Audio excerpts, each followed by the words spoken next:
Students, mainly all the business enterprise in India, they do understand and they have realized the importance and impact of the economic environment on their working. So almost you will see that when the company present their you can say annual report, when their chairman or chairperson present the annual report, they devote considerable amount or considerable attention on the general economic environment prevailing in the country and an assessments of its impact on their companies also.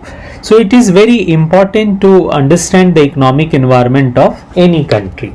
So the economic environment in India consists of various macro level factors related to the means of production and distribution of wealth, which have its impact on the business and industry, and these includes the stage of economic development.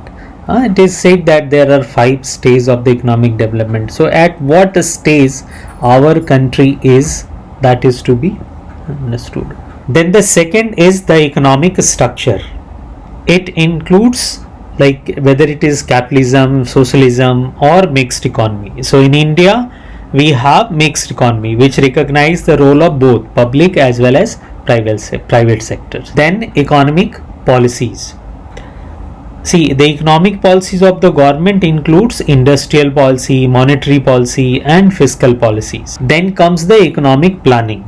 Economic planning that will include the the 5-year plan, our annual budget and all such type of planning done by the government. Next, economic index or indices like national income, distribution of income rate and rate and growth of GNP, per capita income, disposable personal income, rate of savings and investment, then the value of export and import, balance of payment, all such type of things are the economic indicator or the economic index. Then comes the infrastructural factors. These will include factors such as financial institutions, banks, mode of transport and communication facilities, all such type of things would be taken care here.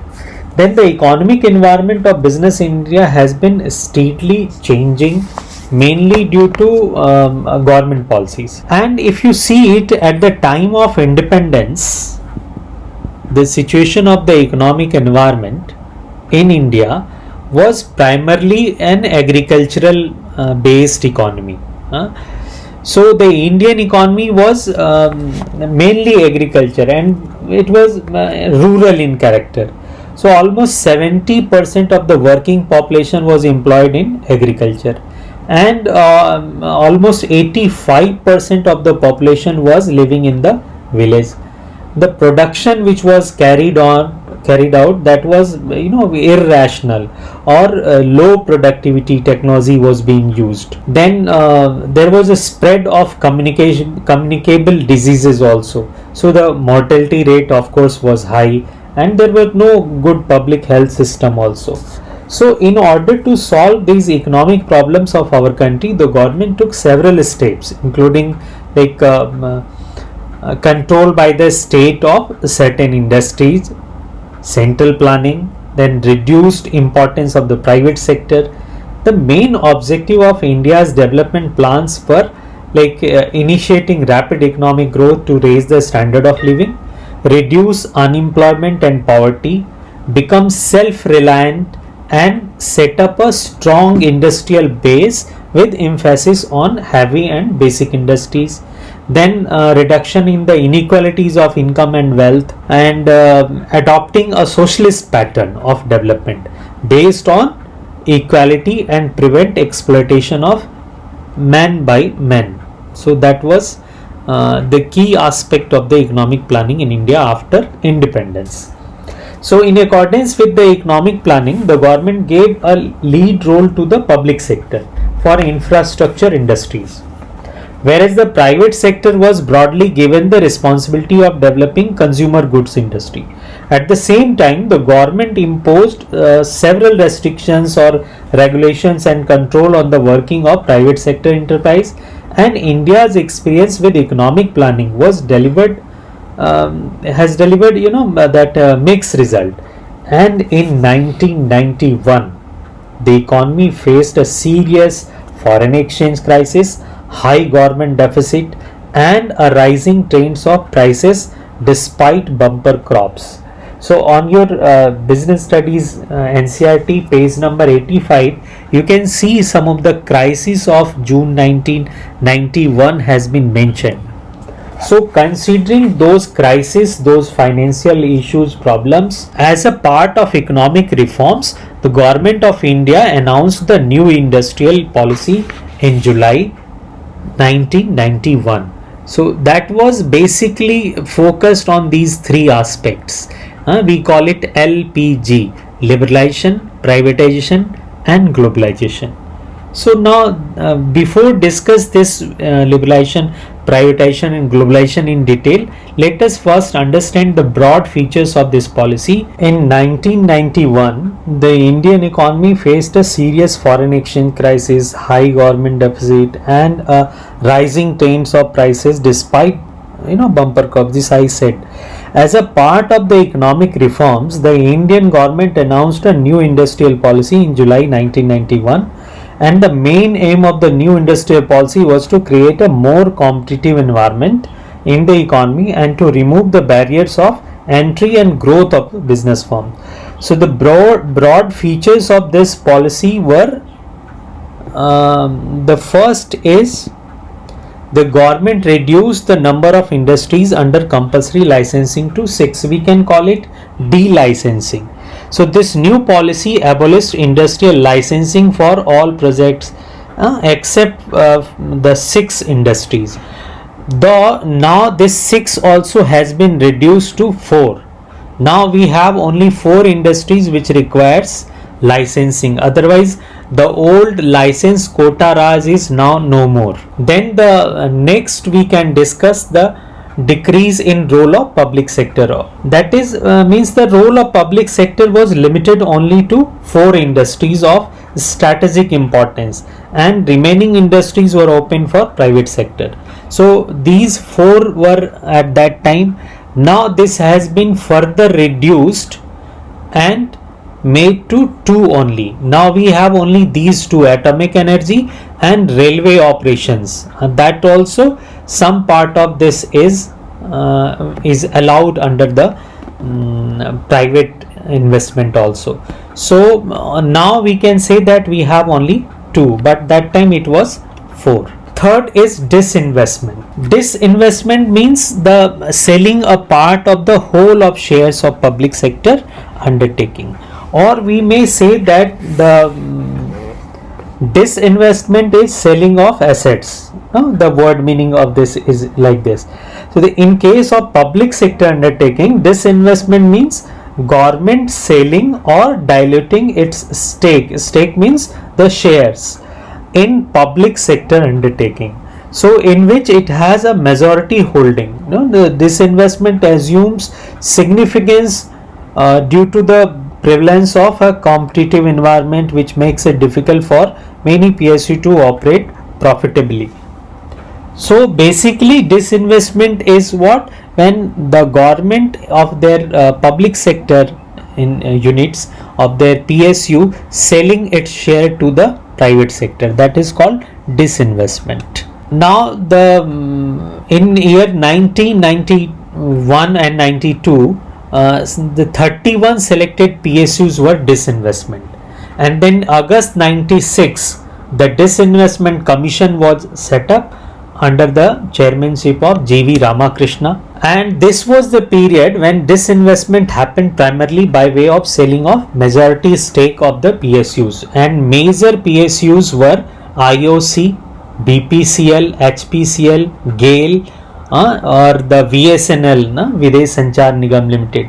So all these were disinvested. And then in the period of 2001 to 2 and 2003-4, in these 2-3 years, a lot of disinvestment happened, including the Maruti Suzuki India Limited also. Then comes the foreign direct investment.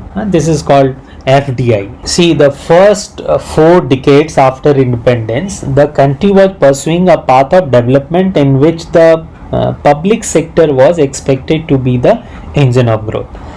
But the public sector overgrew itself and its shortcomings started manifesting in low capacity utilization and low efficiency due to overmanning, low work ethics, and overcapitalization due to substantial time and cost overruns.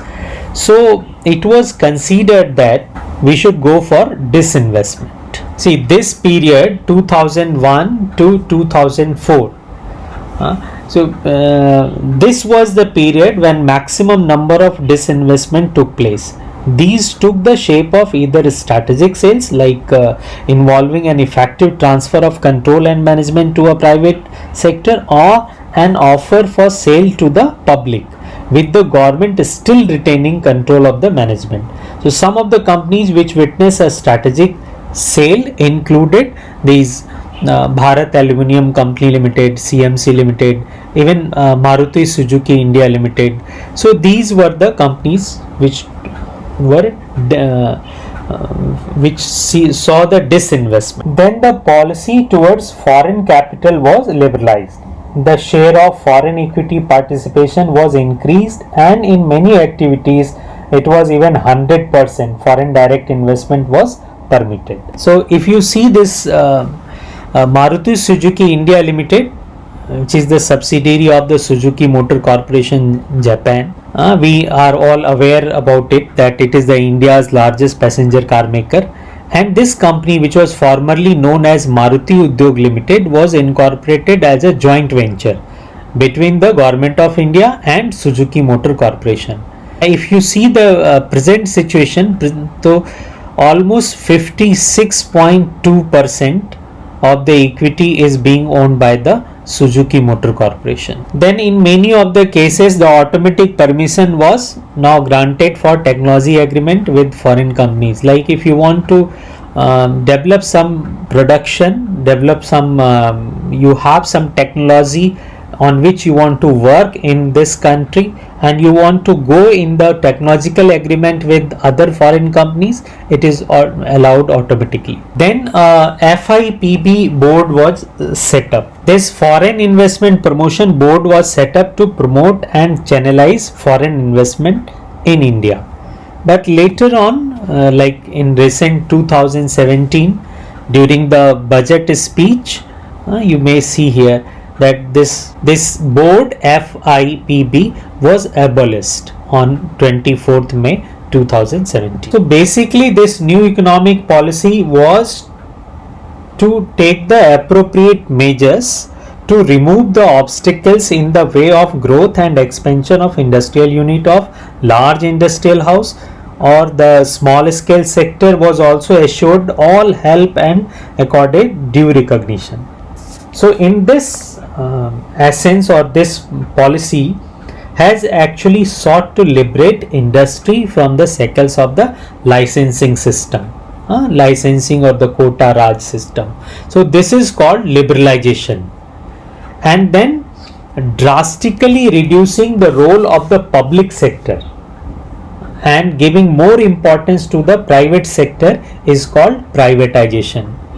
And then encouraging the foreign private participation in Indian industrial development, this would be called as globalization. So basically this new economic policy or new industrial policy gave birth to this LPG, liberalization, privatization and globalization. Now let us discuss it in little more detail. See, the liberalization, the economic reforms that were introduced were aimed at liberalizing the Indian business and industry from all unnecessary controls and restrictions. So it was basically to give the signal that now this is the complete end of the license permit quota raj system. So the liberalization of the Indian industry has taken place with respect to now the privatization is basically the transfer of ownership or management of an enterprise from the public sector to the private sector. So it is the increment of the dominating role of private sector companies and the reduced role of public sector companies. So a new set of economic reforms aimed at giving greater role to the private sector in the nation building process. Now, globalization means to integrate the economy of one country with the global economy. So globalization attempting to create a borderless world wherein the need of one country can be fulfilled from across the globe and turning it into one large economy. If we have to see the key initiative of the government for liberalization and privatization and globalization, we may say that the first thing is that it was to abolish the licensing requirement in most of the industries except a short list which I told you earlier. Then there is a freedom in deciding the scale of business activities. So there is no restriction on expansion or contraction of business activities. How much you want to do, it is up to you now. Then removal of restrictions on the movement of goods and services from one place to another place. Reduction in tax rates and lifting of unnecessary control over the economy.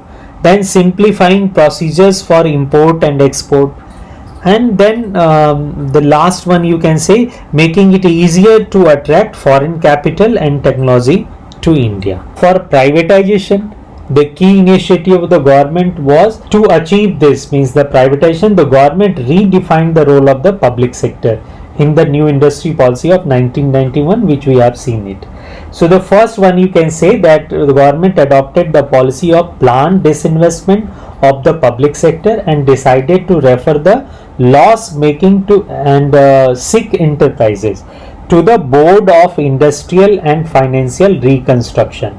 It is also known as BIFR. The term disinvestment used here means, as we have said it, transfer in the public sector enterprise to the private sector, and this resulted into dilution of stake of the government in the public enterprise. So if there is dilution of government ownership beyond 51%, it would result in transfer of ownership and management of the enterprise to the private sector. So that is privatization. Now globalization, as we know that till 1991 the government of India had followed a policy of strict regulation of import in both value as well as volume. Both were in control of the government. So these regulations were with respect to a licensing of imports, tariff restrictions, then quantitative restrictions, and this new economic reforms aimed at trade liberalization were directed towards import liberalization, export promotion through rationalization of the tariff structure, and reform with respect to foreign exchange, so that the country does not remain isolated from the rest of the world. And globalization involves an increased level of interaction and interdependence among the various nations of the global economy. So physical geographical gap, or you can say the political boundaries, were no longer remain barriers for a business enterprise to serve a customer in a distant geographical market. So this has been made possible by the rapid advancement of technology and liberal trade policies by the government. Through the policy of 1991, the government of India moved the country to this globalization pattern. See, my dear students, if you see the impact of government policy changes, particularly in respect of this LPG, liberalization, privatization and globalization, this has been positive, as the Indian business and industry has shown great resilience in dealing with the new economic order. Indian enterprise, all the Indian business have developed strategies and adopted business process and procedure to meet the challenge of competition. So they have become more customer focused and adopted measures to improve the customer relationship and satisfaction, but they face certain problems. I would not say the word problem, they face certain challenges, and these challenges you can see the factors and forces of business environment have lot of influence over the business, and these common influence and impact of such changes in business and industries we may discuss under the following heading. First one is increasing competition. See, after this new economic policy, Indian company has to face all-round competition, which means competitions from the internal market and the competition from the MNCs, because of globalization, many companies were coming to the country. So the companies which could adopt latest technology and which were having large number of resources could only survive and face the competition. So many companies could not face this competition and had to leave the market. Take the example, before 1991, banking sector, insurance, telecommunication, these were only with public sector enjoying the monopoly, whereas now so many you can see the private banks, airlines and telecommunication companies have entered in the race of competition. Second is more demanding customers. Now you see the customers are well informed and they are very demanding also. So prior to economic policy, there were very few industries, or you can say the production unit. So as a result, there was shortage of industry in every sector, and because of this shortage, the market was producer oriented, means the producers become key person in the market. Whatever they were producing, consumer were bound to buy it and consume it. But after new economic policy, many more businessmen joined the production line, and various foreign companies also established their production unit in India. So as a result, there was surplus of products in every sector, and this shift from shortage to surplus brought another shift in the market, that is producer market to buyer market. Now market become customer oriented, and many new schemes were made by companies to attract the customer. So nowadays products are produced or manufactured keeping in mind the demand of the customer, not that whatever you are producing this would be consumed. Third one is rapidly changing technological environment. So before or prior to this new economic policy, there was a small internal competition only, but after the new economic policy, the world class competition started, and to stand this global competition, the companies need to adopt the world class technology also. So to adopt and implement the world class technology, the investment in research and development department it was necessary to increase in the companies. Necessity for change. See, this point we may explain in this way, that the before 91, business enterprise could follow stable policies for a long period of time, but after 91, the business enterprise have to modify their policies and operation from time to time, because now the companies which are coming in the market are they are creating a very dynamic environment of the business. So you need to change according to the need. Then next we may discuss, that is need for developing human resource. Before 91, Indian business or Indian companies, enterprises were managed by inadequately trained people, means the people were not very trained, those who were managing the business. It was not necessary that everyone should have MBA, then only they can become the manager. Now new market condition require people with higher competence, skill, and they should be properly trained also. So Indian companies felt the need to develop their human resource also. So a lot of companies started investing on training and enhancing the skills of their employees. Next come market orientation. So this basically earlier what the business were following, they were following the selling concept, means produce first and then go to the market. But now companies follows marketing concept, that is what planning production on the basis of market research, need and want of customer, then go to the market. And this selling concept, marketing concept, will study in detail in your second part of the business studies. Then this would be more clear. Right now you just understand this much, that is enough. Then comes the loss of budgetary support to public sector. See, before 1991, all the losses of the public sector were used to be made good by government by sanctioning the special funds from budgets. Means whatever the loss was taking place there in the PSU, this was being supported by the government. But today the public sector have to survive and grow by utilizing their resources efficiently.